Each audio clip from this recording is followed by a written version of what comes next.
Let us do another example. So the variables are now different. Now my equation is 2s minus 1 upon t ds, s minus s square upon t square dt equal to 0. Right? So this is of the type m dx plus n dy. In place of x we have s, in place of y we have t. So what is m here? M is 2s minus 1 by t and n is s minus s square upon t square. So I'll take partial derivative of m with respect to t and partial derivative of n with respect to s. Now how do we just remember the partial derivatives? See, this m is coefficient of ds. So s को छोड़ दो, दूसरा variable क्या है t, तो m का derivative with respect to t लेंगे. ऐसे ही ये जो पार्ट है ये dt का कोफिशिएंट है, ये जो n है. सो dt का पार्ट है, तो इसका जब हमने डेरिवेटिव लेना है तो दूसरा वेरिएबल कौन सा है t के अलावा यहाँ पे s, तो n का डेरिवेटिव हम विद रिस्पेक्ट टू s लेंगे और चेक करेंगे कि ये दोनों इक्वल हैं या नहीं है. So what is derivative of m with respect to t? My numerator 2s minus 1 is a constant, so the variable here is 1 upon t and its derivative is minus 1 upon t square. So derivative will be simply minus 2s minus 1 upon t square. Now look at this part.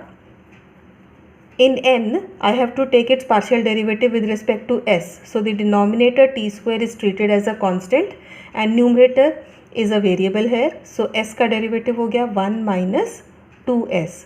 Now look at this curly m curly t. This is minus of 2s minus 1. So which is minus 2s plus 1 upon t square, which is same as this. So again these two are equal.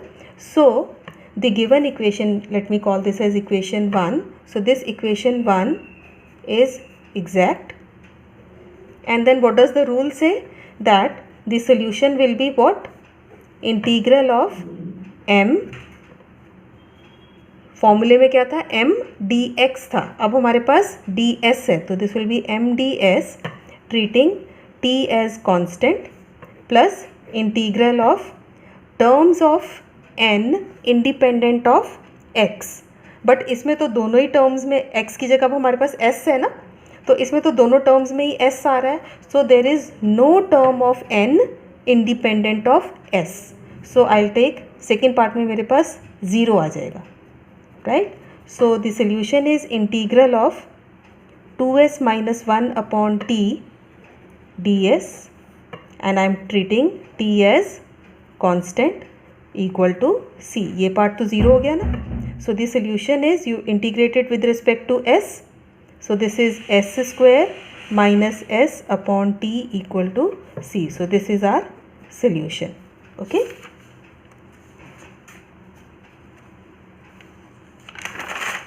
Let us do one more example.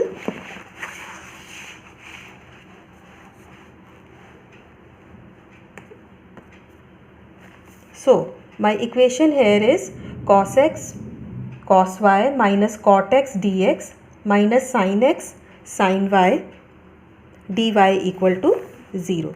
So this is of the type again m dx plus n dy equal to 0. So what is m? जो dx का coefficient है वो m है. So m is cos x cos y minus cot x and n is minus sin x sin y, right? So again we calculate curly m curly y in derivative of m with respect to y. So in this first part cos x cos y, I treat cos x as a constant, right? And what is derivative of cos y? Minus sin y, right?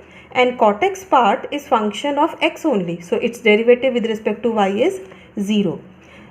Now second part curly n curly x, so you treat sin y as constant and derivative of sin x will be cos x, right? So again you can see both are equal. That means my equation is, so equation is exact, right? And what is the solution? We integrate again m with respect to x and treat y as constant. So this is cos x cos y minus cot x dx plus I take terms of n independent of x. See, n has only one term which is sin x into sin y.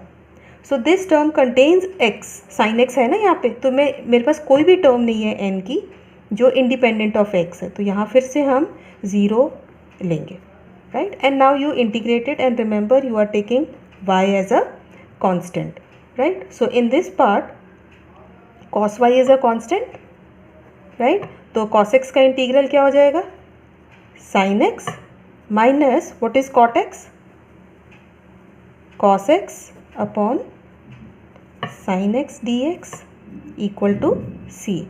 So my solution is sin x cos y minus plus log of mod of sin x equal to c. I think it will be minus. See, if I take sin x, I'm sure you are now expert in integrating. So if I take sin x as t, so the derivative will be cos x dx. So the numerator will be dt and denominator will be t. So the integral will be log d, that is log of sin x. So you keep this negative sign as it is. So this is the solution.